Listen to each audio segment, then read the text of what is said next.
Afternoon, everyone. It is 1 p.m. and we are going to call to today's meeting of the Planning Advisory Committee to order. First item on the agenda is the adoption of the agenda, and before we would do that, I would ask that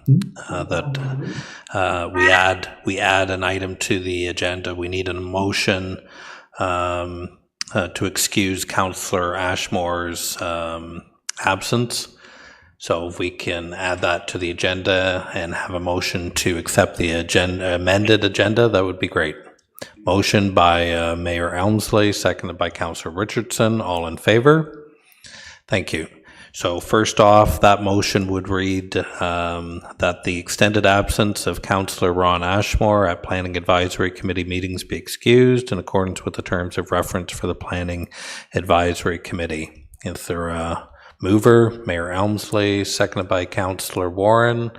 Any discussion? All in favor? That carries. Thank you. Is there any declarations of pecuniary interest this afternoon? Seeing none, we will move right into public meeting reports.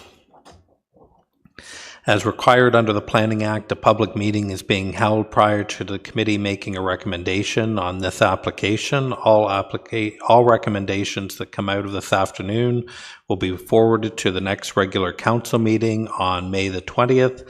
The purpose of this public hearing is to allow the committee to gather information on the applications before us, to hear those wishing to make submissions on applications, and to allow the committee to ask questions of the applicants, interested parties, and staff. Everyone speaking today is requested to state their name for the public record, and in the interest of time, the committee respectfully asks that you keep your comments to no more than 5 minutes. When the appropriate time comes after the planner makes their presentation, members of the public will be provided an opportunity to speak to any public meeting items on the agenda.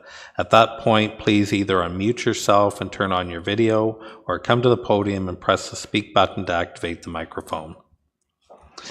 So with that, we will move into item 3.1, Plan 2025-028, an application to amend the Township of Emily zoning bylaw 1996-30 at 964 Hayes Line, Omemee, 100810255, Ontario, Inc. Mr. Wilson, go ahead.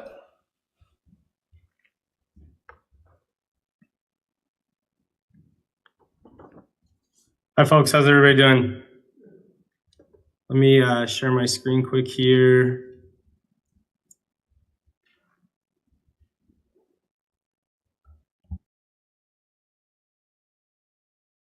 Can everybody see that okay?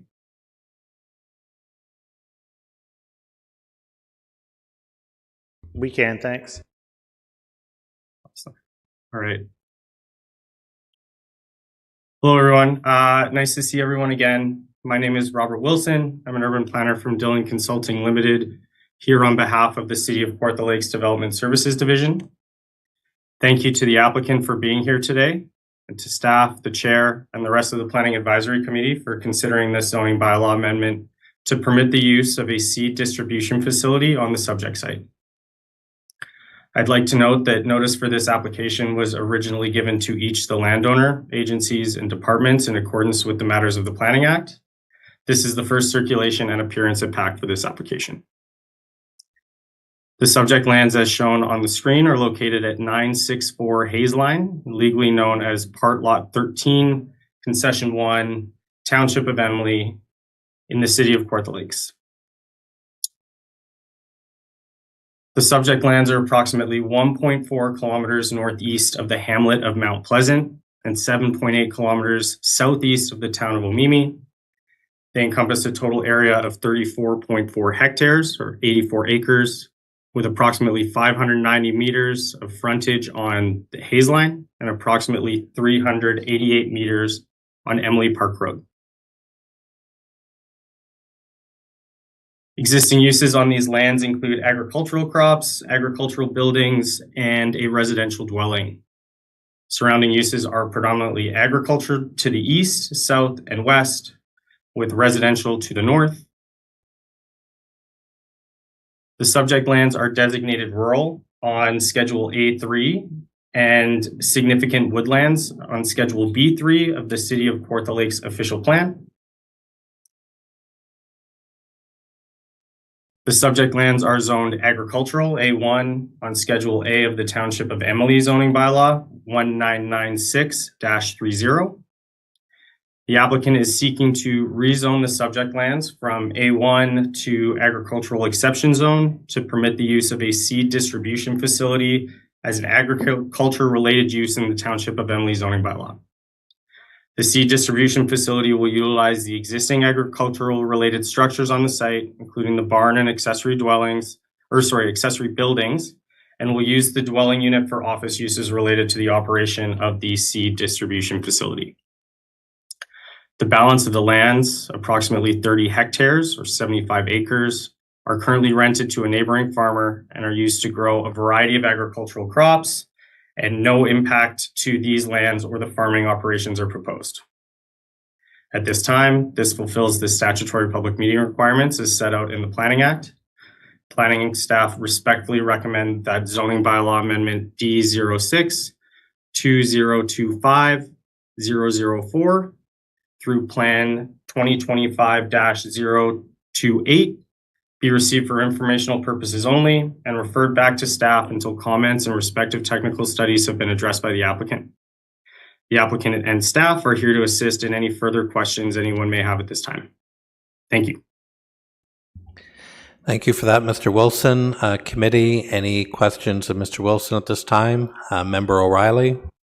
Thank you very much through you, Mr. Chair, to Mr. Wilson. Could you expand a little bit more on the agencies or the other people that are going to report back on, or what the concerns are? Thank you, Councillor. Through the chair, further justification and details related to provincial and official plan policy have been requested from the applicant. A traffic brief has been requested by development engineering. Otanabe Region Conservation Authority has identified that permits will be required for the interior renovation that would account for the proposed change of use. Economic Development has indicated they are supportive of the proposed change of use, and Alderville First Nation has requested additional time to review the application.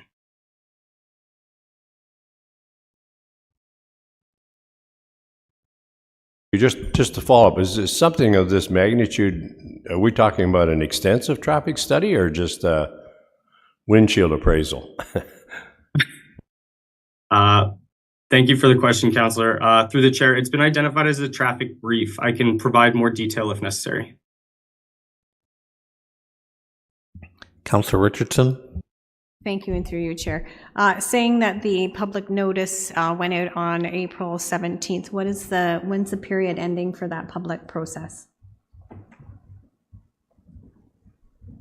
Public notice is 30 days? and 30? perhaps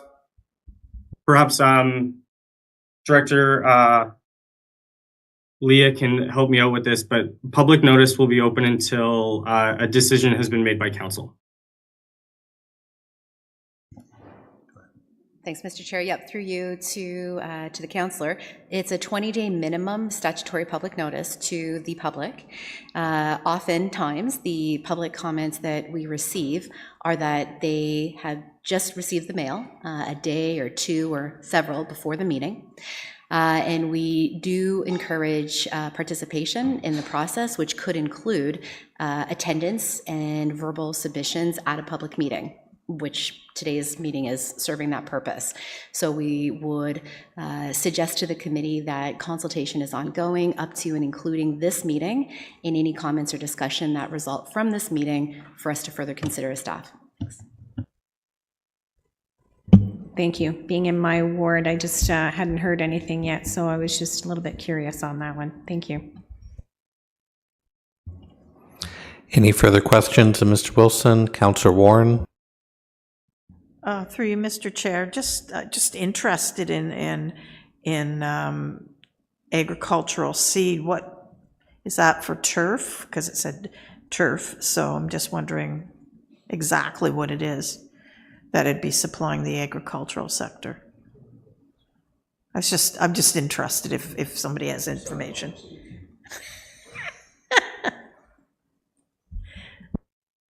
Through the chair, if you can give me a quick second, I can pull up some additional details related to the type of seeds that this facility will be distributing.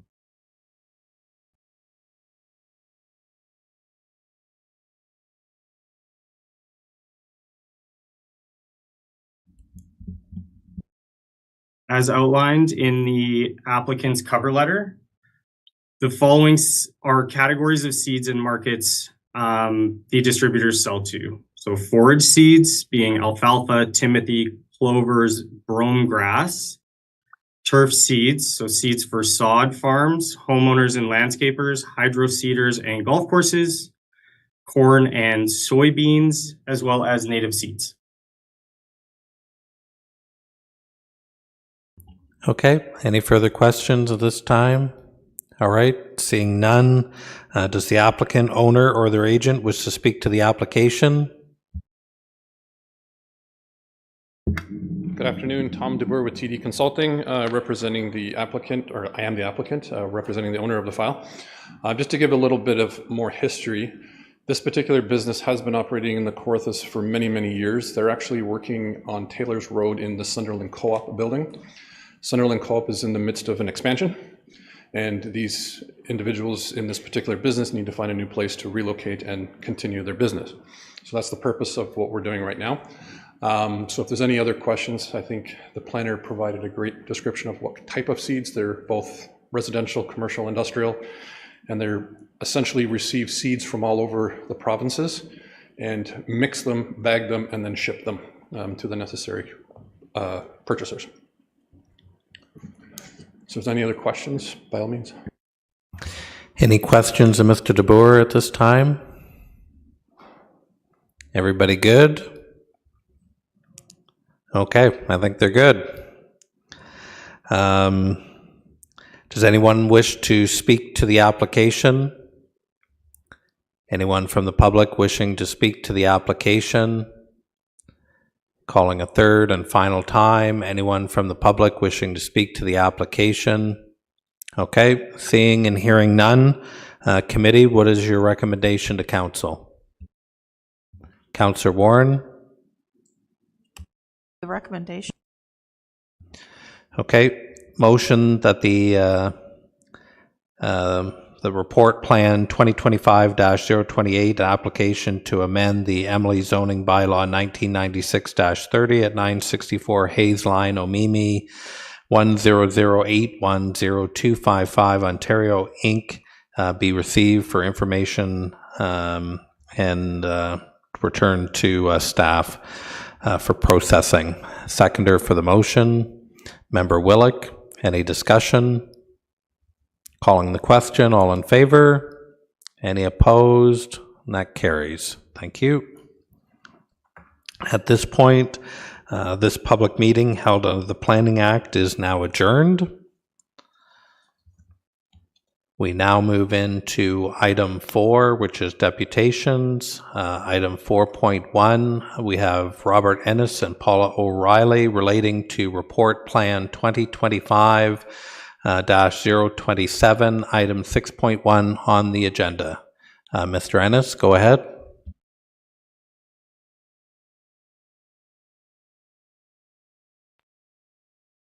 Can you hear me? We can. Okay, great. If you just, Robert, Paula if you just want, O'Reilly, who Robert, is- Robert, if you just want to Hello? activate the video.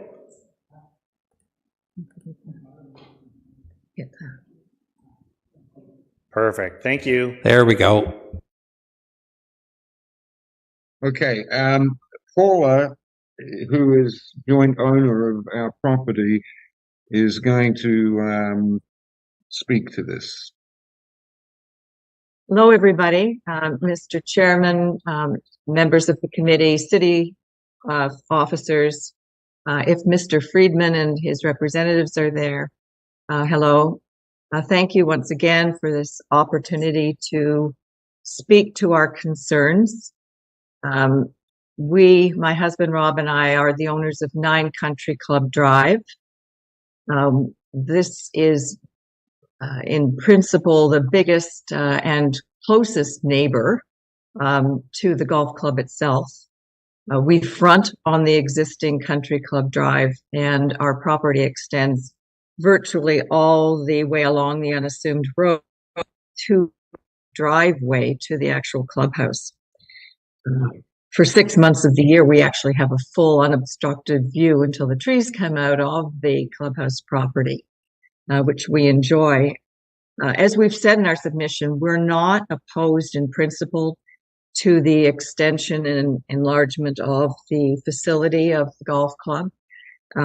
We and our neighbors have enjoyed many hours on the golf club, as well as in the clubhouse with wonderful meals, wonderful views, and we would certainly seriously miss, should that in any way be compromised if the extension does not go through. And the property, therefore, no longer viable as a golf club.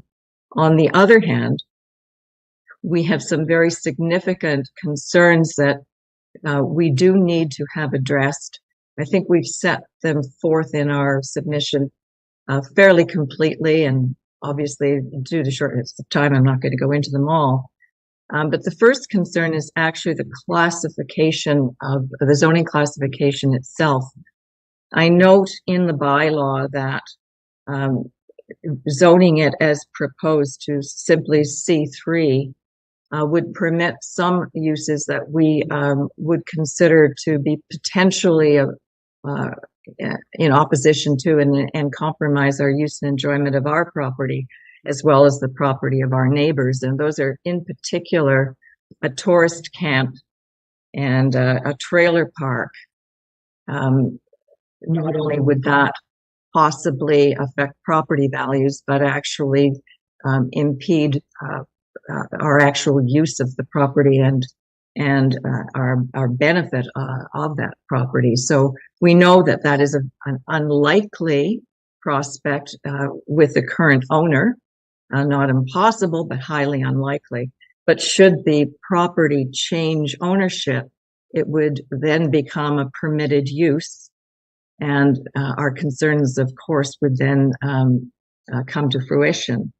What we have suggested is that the C3 zoning classification has a subzoning classification, C3-4, which speaks to the use that's proposed, the current use as a golf course, and we believe would permit the proposed expansion, but would not permit the use of the property in the future as a tourist camp or trailer park.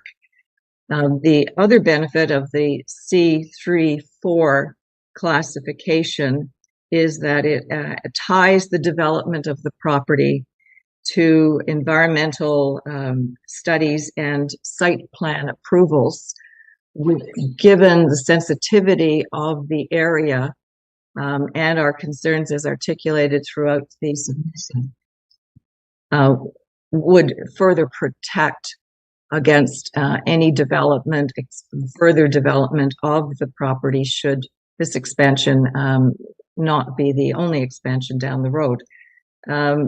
Most particularly, we are concerned by, in addition to the zoning classification, as relates to the development itself, issues around the water table, because all of us in our development, not just this property, are dependent upon the quality of the water and the extent of the water supply. We also are vulnerable to runoff from a parking lot or an expansion or movement of the current parking lot and also the septic system that services the property. Currently, there have been issues associated with that during even most recently the current ice storm, I understand.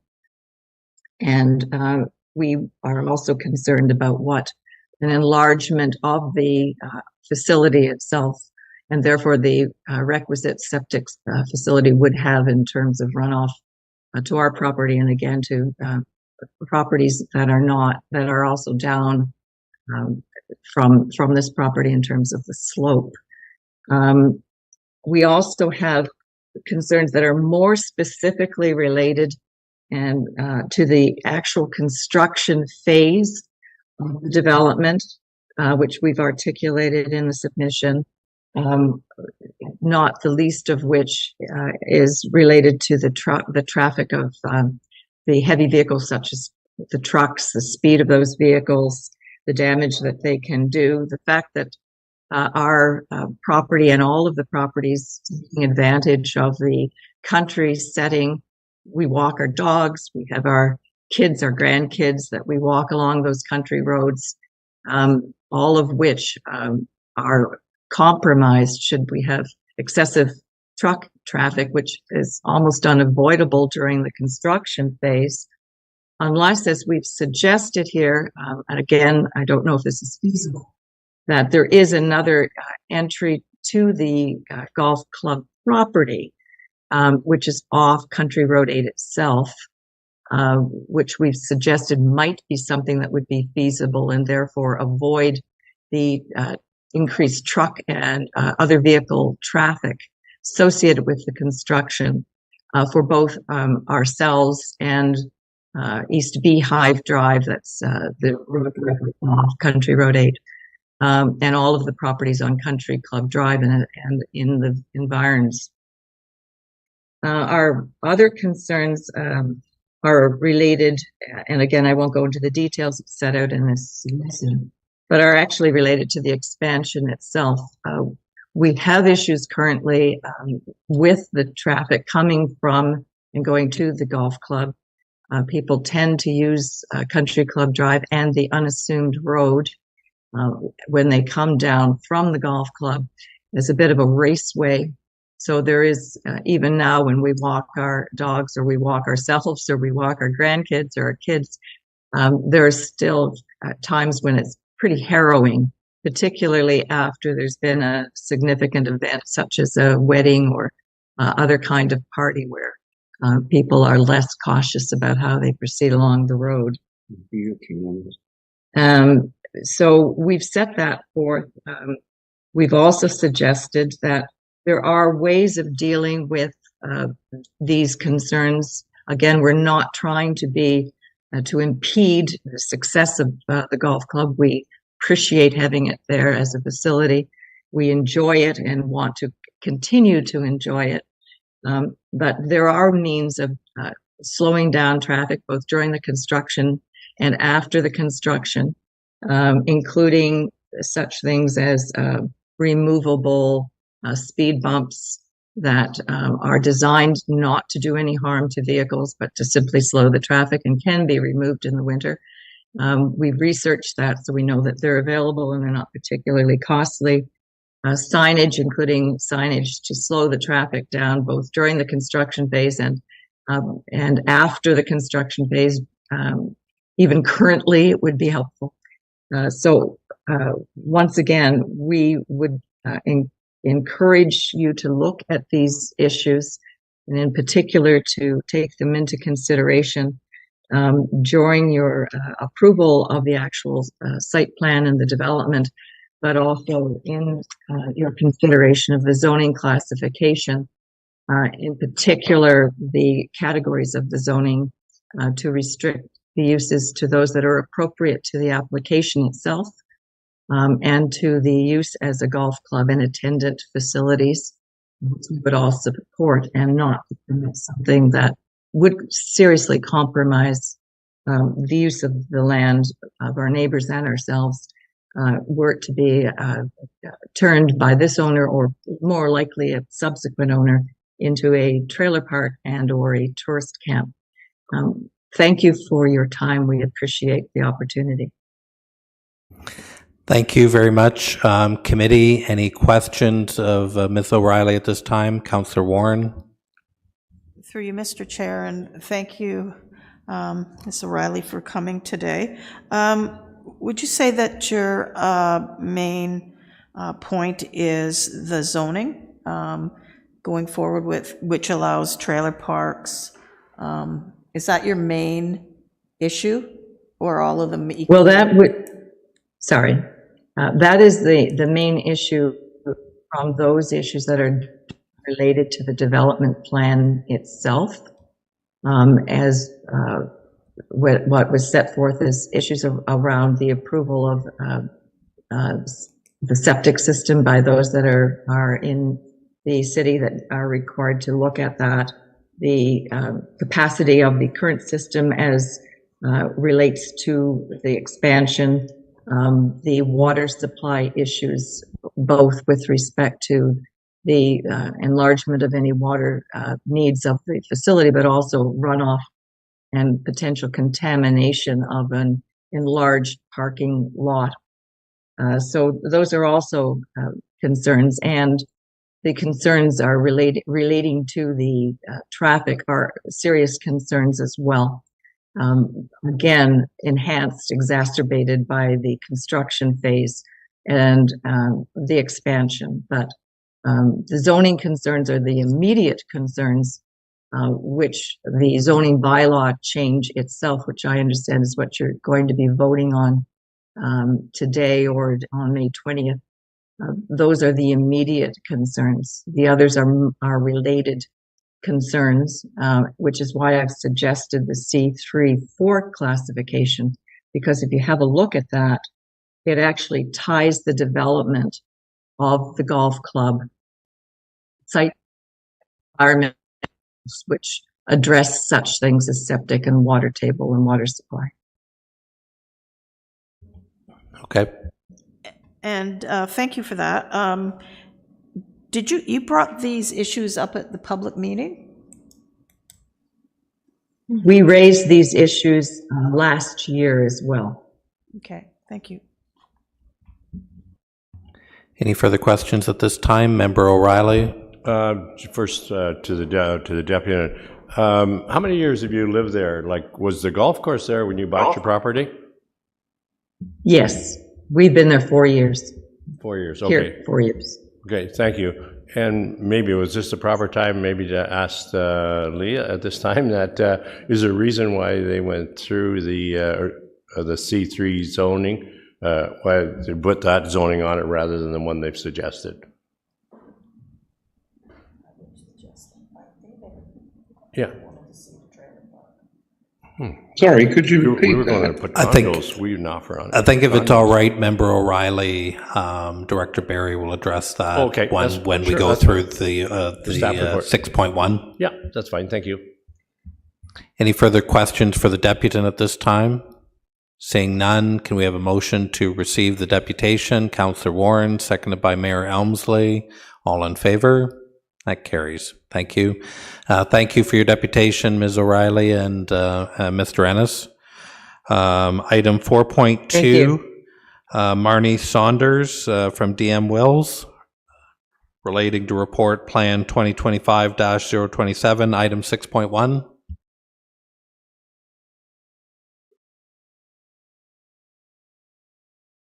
Hello, good afternoon, members of committee.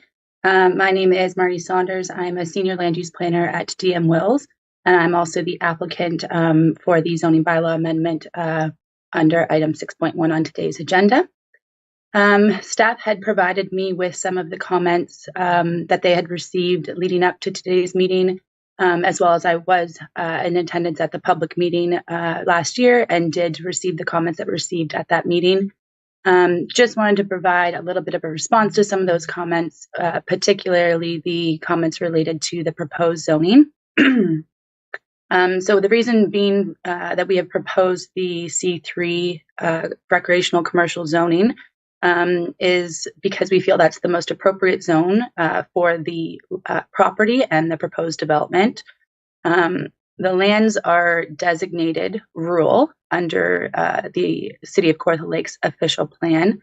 The rural designation does include active and passive recreational uses, as well as ecotourism uses and agrotourism uses. The objective of the rural designation is to provide for the wise use and management of resources and resource-based recreational activities. So in other words, the rural designation does permit these types of permitted uses under the recreational commercial zoning, which would include the tourist camp and the trailer park use. Further, just to expand on the appropriateness of those uses and this zoning on the property is already zoned C3, or a portion of the property, I should say, is already zoned C3, which is the area south of Country Club Road and the area that has the waterfront frontage designation. So I just wanted to elaborate, like I said, on the reason for the proposed C3 zoning and its consistency with the rural designation and the objective and permitted uses under the rural designation. Regarding some of the other comments and concerns that we've heard related to traffic, a traffic impact study was done in support of the rezoning and the C3 zone. There was no concerns with the conclusions or recommendations of that report, and there was no required upgrades or traffic calming measures as recommended or from that report as well. Country Club Lane is a municipal right-of-way. Speed is enforced by the police. It's not enforced by planning or zoning. And if there were any sort of traffic calming measures that the city or council may feel necessary for the public good, they could be implemented by the city or council. But there was no recommendations to do so as part of the traffic impact study that was completed in support of the zoning bylaw amendment application. The development and any other future development on the golf course will be subject to site plan approval under the C3 zone. So things like stormwater management, septic, water capacity will all be addressed through the site plan approval application. However, we have completed a preliminary on-site sewage, sanitary sewage design study, and we have also completed a hydro-G and geotechnical study in support of water services on the property. I believe that's all the items I wanted to, oh, and of course, lastly, I did want to mention that in terms of traffic caused as a result during the construction period associated with the proposed development will be subject to a construction management plan through the site plan approval process. So any traffic that's generated as a result of the construction associated with any development on the subject property will be subject to a construction management plan, which will be reviewed and approved by the city prior to receiving site plan approval and prior to any building permits or any actual construction taking place on the subject property. That's all I wanted to cover in my delegation, but I'd be happy to answer any questions of members of the committee at this time. Thank you, Ms. Saunders. Any questions? Councillor Warren?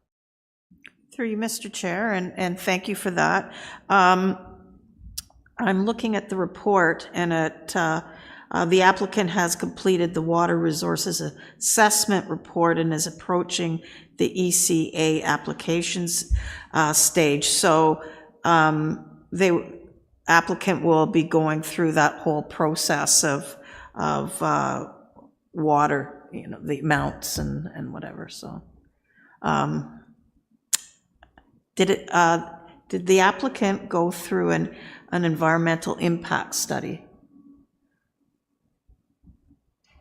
Through the chair, no, there was no environmental impact study required as part of the zoning bylaw amendment application, as there's no environmental features that were identified on the property or within 120 meters of the subject property. Okay. That's it for now. Thank you. Any further questions of Ms. Saunders at this time? Member Barkwell? Thank you very much, Mr. Chair.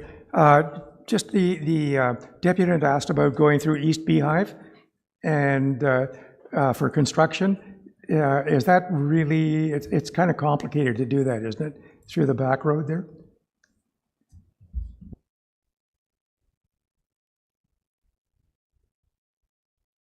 Through the chair, it could be possible. However, I don't know that there's a connection beyond East Beehive Drive to Elmer Drive. But as I mentioned, if that's a possibility and it is the route of least impact, that will certainly be considered through the construction management plan that will be required through site plan approval. Councillor Warren? So would it be a difficult, it be difficult to change the zoning to C34 as requested? And what's the process of doing that?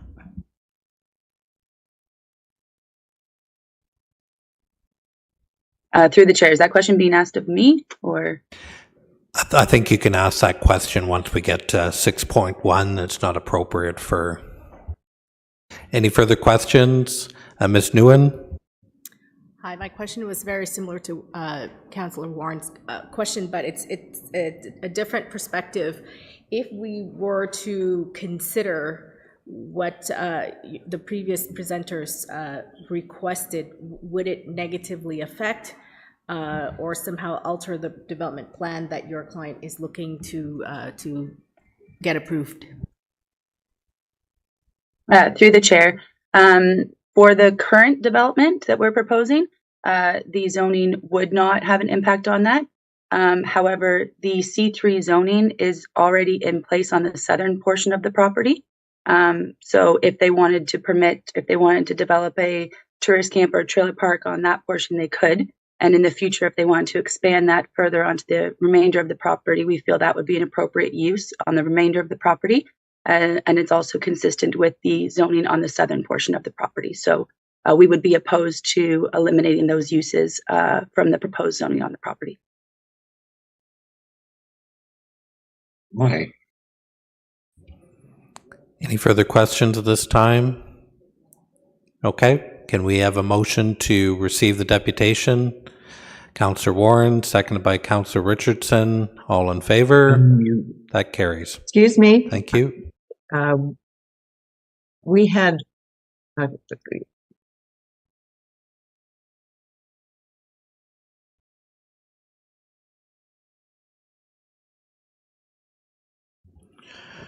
Okay, that brings us to correspondence, which I believe there is none. Item 6, regular and returned reports. Item 6.1, Plan 2025-027, staff recommendation application to amend the Township of Earlham zoning bylaw 6-87 at 26 Country Club Drive, Fenelon Falls, Egan Ridge. Mr. Alexander, do you want to run through? And just so everybody knows, Mr. Alexander's having some technical difficulties. We'll be able to hear him but not see him. Thank you, Chair. I do apologize for the lack of video. It was a technical issue that came up all of a sudden, and I wasn't able to fix it in time for the meeting. Good afternoon, Chair and members of committee. My name is Matt Alexander. I am consulting planner for the City of Kawartha Lakes, and we're here to talk about 26 Country Club Drive. The image on your screen right now is the subject land, which includes the full property. However, as I'll mention later on, the proposed zoning bylaw amendment only applies to a portion of the property. Here is the aerial image, so you have an idea of what the landscape looks like and the surrounding area. You can see that there is residential development to the north and to the south along the shoreline, and wooded areas in other adjacent properties. And this is the proposed proposed site plan for the development. You can see the faint line of the existing buildings and the bolder lines showing the proposed additions to the buildings. So the application here is a request to amend the Township of Verulam zoning bylaw 687 to recognize the existing hotel and permit a 3-story addition. The subject lands, as I mentioned, are identified as 26 Country Club Drive in the former Township of Verulam. The subject lands are currently designated rural and environmental protection in the City of Kawartha Lakes official plan. And the zoning that applies to the property includes includes general rural, A1, recreational commercial, C3, and open space, OS, in the Township of Verulin zoning bylaw. The applicant proposes to amend the bylaw to recognize the existing hotel resort use on site and permit a 3-story addition to the hotel consisting of 41 additional hotel suites and upgrade the pool enclosure and spa amenity area. To facilitate this commercial development, the applicant proposes to rezone a portion of the lands from rural general to recreational commercial. I'm just going to skip this part and show you what that area looks like. So you can see the largest portion of the property is to remain A1, with a corner of it in the northwest to be open space. And the portion that is fronting onto Sturgeon Lake is currently zoned C3. And the proposal is to rezone that middle portion that Country Club Drive enters into as C3 as well. The application was deemed complete on March 1st, 2024. The statutory public meeting was held on April 10th, 2024, and the Planning Advisory Committee passed a motion to refer the application back to staff due to some outstanding comments from the Ministry of Environment, Conservation, and Parks related to technical studies. At that time, we weren't prepared to provide a recommendation due to some outstanding questions that we had about the process for approving the proposed communal water and wastewater system. Since that time, the applicant has been in contact with the Ministry of Environment, Conservation, and Parks regarding the private communal system. The ministry has informed us that they held a pre-consultation meeting with the applicant for the Water Resources Assessment Report that is required to support the application. The ministry has generally been satisfied with the information that's been provided.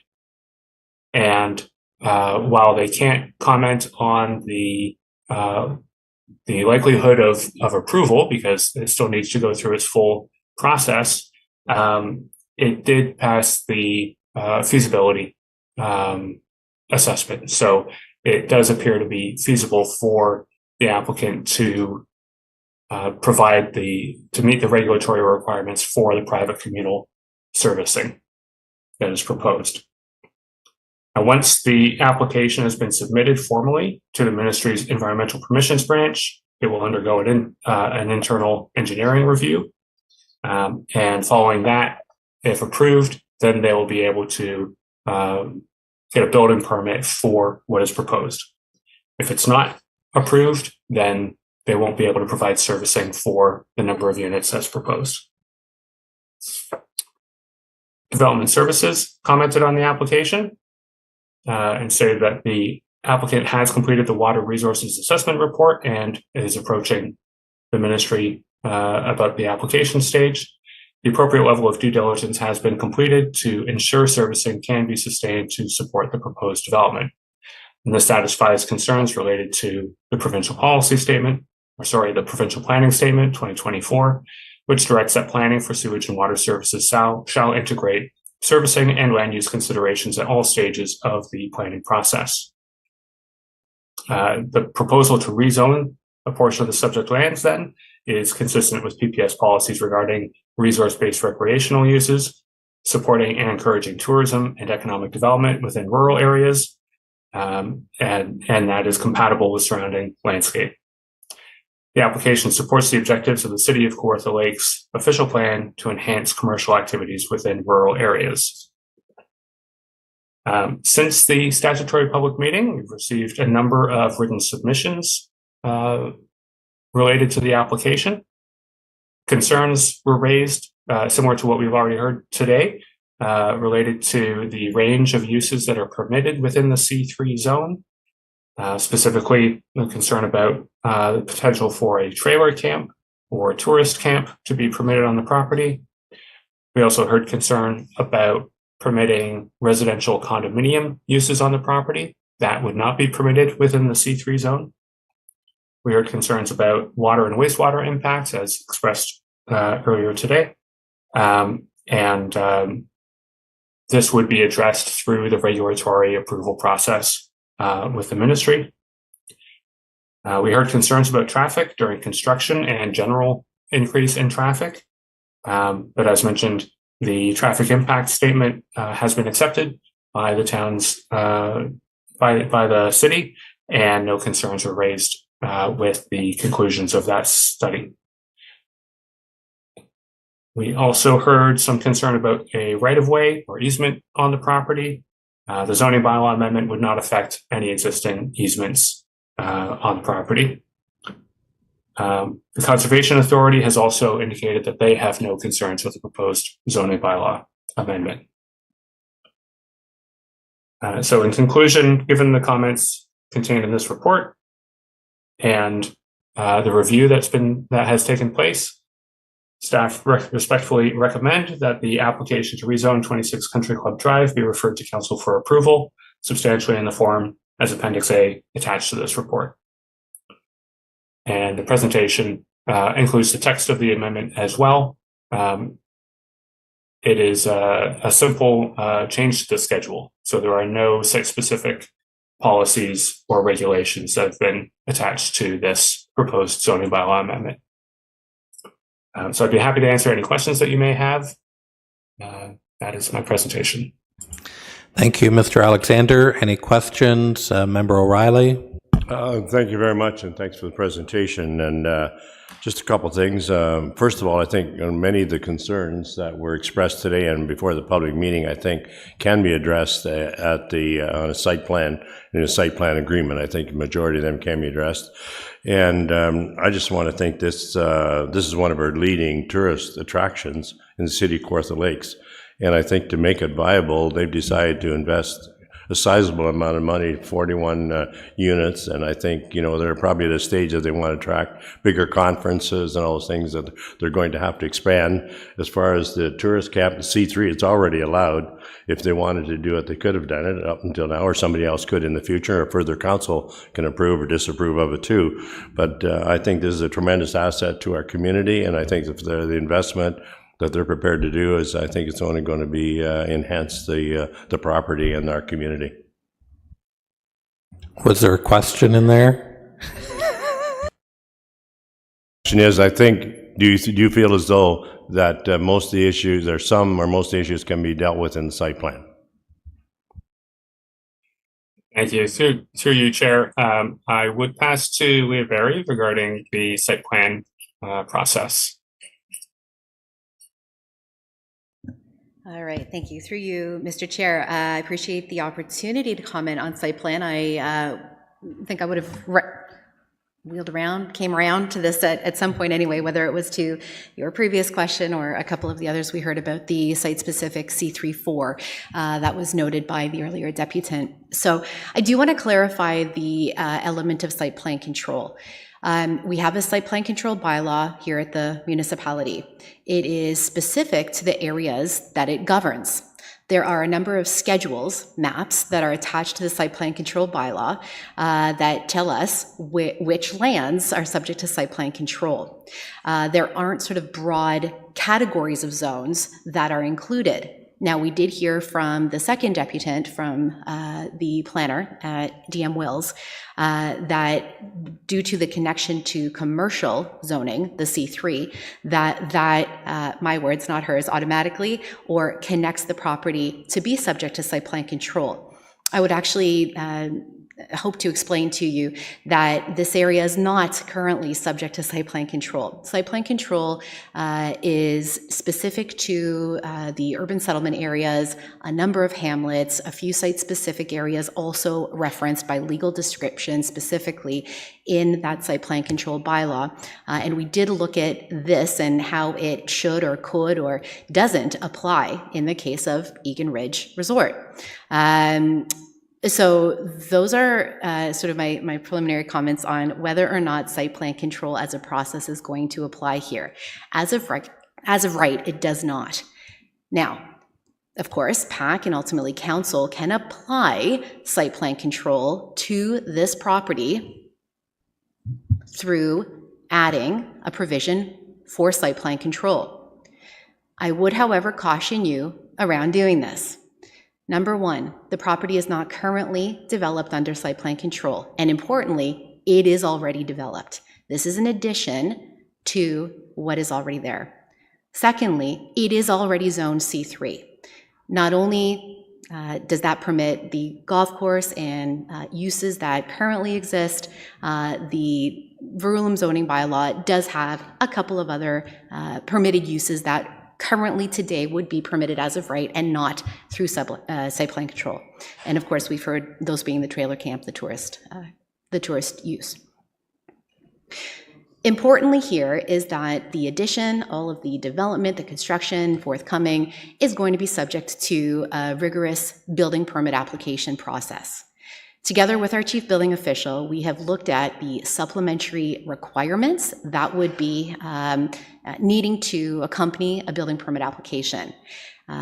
Any of the plans or studies that would otherwise come through the site plan application process will be attached through the building permit application process.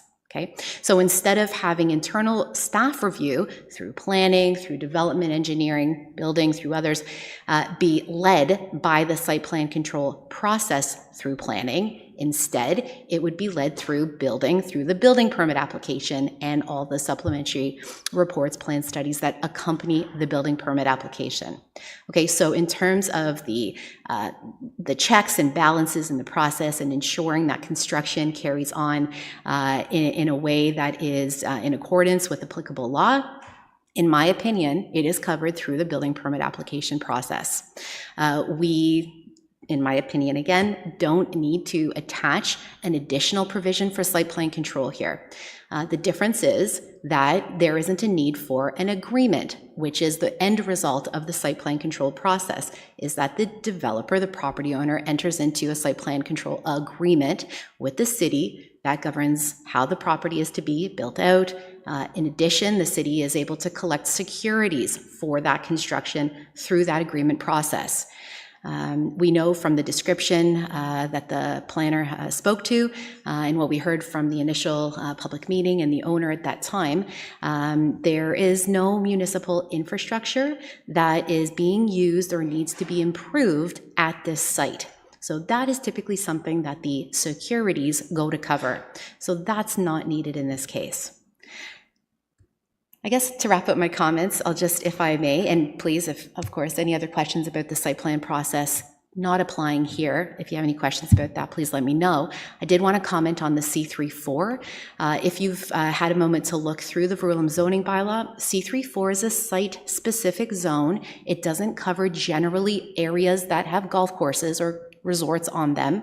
C3-4 has a specific legal description, different municipal address altogether elsewhere in the township. It was passed by council in and around 2007, and it was for different golf course development at that time. And so at that time, it was decided, reviewed, evaluated for the purposes of developing that golf course, that site-specific zoning be applied. And I would encourage you not to apply that label. In fact, we shouldn't apply that label to any other property other than where it already exists. Okay? Thanks, Mr. Chair. Thank you. Councillor Warren. Through you, Mr. Chair, and thank you for that.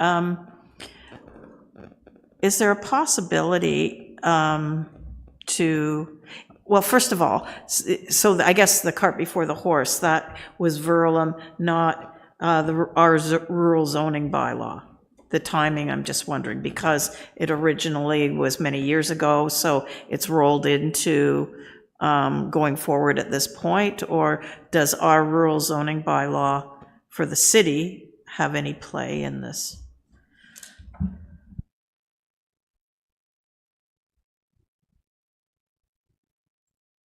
Through you, Chair, I am not quite familiar enough with the rural zoning bylaw to comment on that, except to say that it is not currently in effect. And so any amendment to this property would still apply to the Verulam zoning bylaw, but perhaps Ms. Berry would be able to elaborate on that.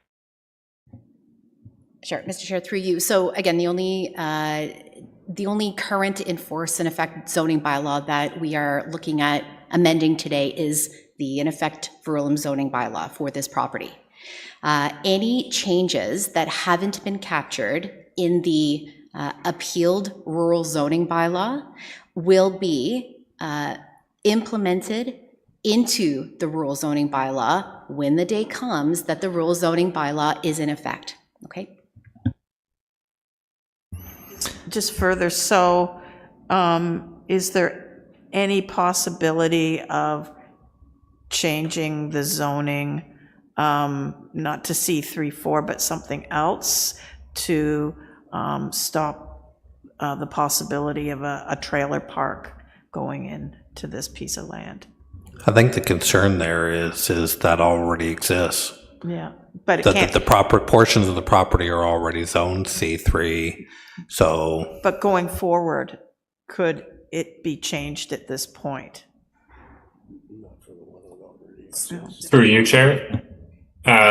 Council may, through a motion, choose to adopt an amended version of the bylaw, which could include different provisions that they see as necessary.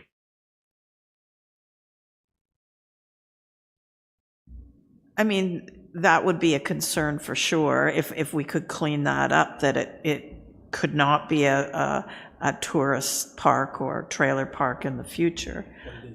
But it is now, but going forward, we could do that, change it at this point.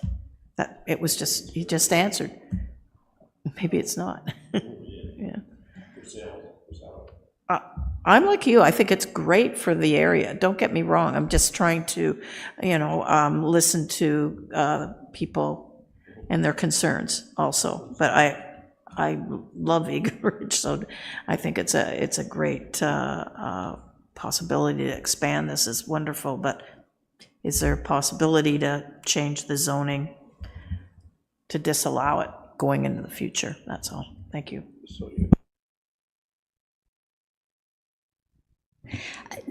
So through a motion, PAC can make a recommendation if that is the desire of PAC, and rightly so, as the planner pointed out. Council can also, regardless of PAC's recommendation, elect to change the zone or change the provisions at council. So both things can happen.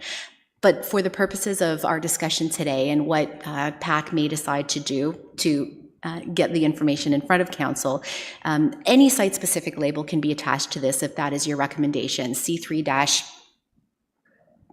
exactly, whatever, 19, whatever the next consecutive chronological number is. However, from a land use perspective and including all of the considerations that we have heard, not just today, but also from the initial public meeting, we do feel that the existing zone that is C3, that would be eligible for any of the permitted uses today, should continue. It wasn't part of the application or any of the review or any of the information that was in front of the community or in front of PAC previously or in front of planning staff to restrict the uses going forward. It wasn't part of the request.